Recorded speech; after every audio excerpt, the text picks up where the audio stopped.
Hello, people. On this week 8, we made it though on this last weekend. Basically, on this video, I'll be talking about George M. Marsden. The outrageous idea of Christian scholarship is very interesting. Basically, reading his story. Basically, I focused most on chapter 6, though, and it was pretty interesting things that you're talking about Christian scholarship and that. Basically, the sources that I would be talking about today focuses on is, of course, his the outrageous idea of Christian scholarship. The second source was a review by James L. Heff on George M. Marsden, the outrageous idea of Christian scholarship. Then the third source is another review by Charles Matthew on his work. Basically, the first source talks about basically just the more focus on the relationship between religious faith and intellectual scholarship, if I say that right. The book consists of 6 chapters.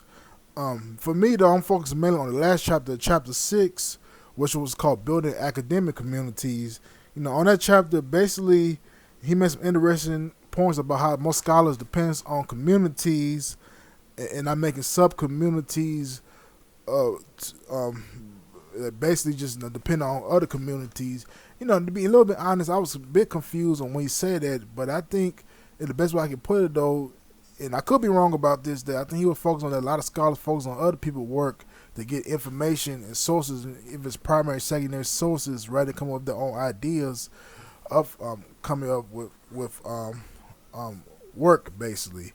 And I think too, as well, as just like we allow other organizations. We got a lot of historical organizations out here, like the American Historical Organization. We got other organizations that depend on a lot.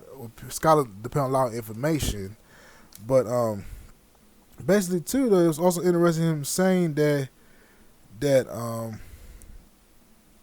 trying to think. Also too, he gave a historical perspective on the topic, as well as he mentioned that during the 20th century that many schools that were both Protestants and Catholics, which would consist of Catholics, conservative Protestants, and ethnic Protestants, built on their own educational system as alternative rather than just the traditional religious institutes.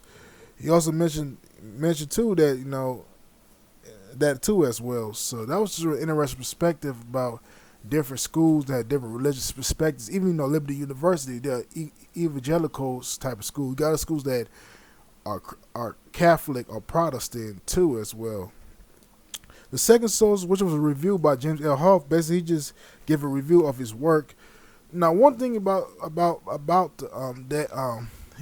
his work that he criticized was basically that he criticized Marsden and what he called the blunt association commentary. University culture is hollow at its core, lacks a spiritual center, but also with any real alternative. Herb does mention about his chapter 6 on how he talk about the importance of building a network for scholars. So basically, he just give an overview of his work. He mentioned chapter 6 how Huff did do good of mentioning about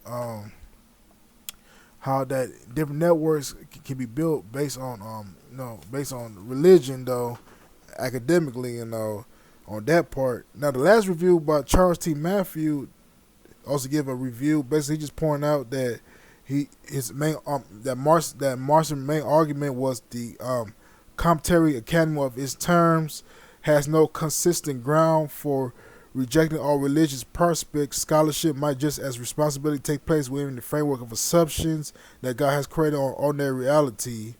Also, too, he criticized Matthew's work too as being in the book as his views on Christian scholarship.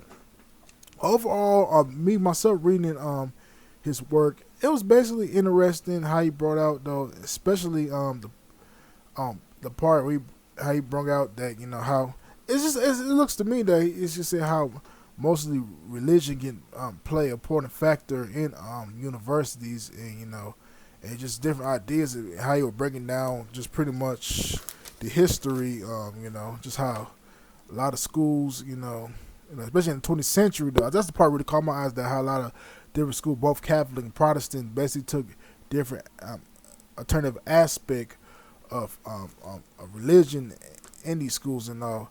But that's where I really got most out of it. It seemed that Marsden, he was an expert pretty much in religion, where he works with university. And I just think his work. I just think about how right now I currently attend Liberty University, and it's really big on Christianity, being evangelical Christian University, and it's just like basically we just been talking about in this whole course about how religion played a big part. Just going back, especially doing the like a lot of these universities like Harvard, a lot of them came around doing the Great Awakening. The first one, the second one, had a lot of university evolve over time, over the century, during the Great Awakening, and how religion play a big part in these universities. So it's just like what he's talking about too, just about academic stuff. That's what I get out of it.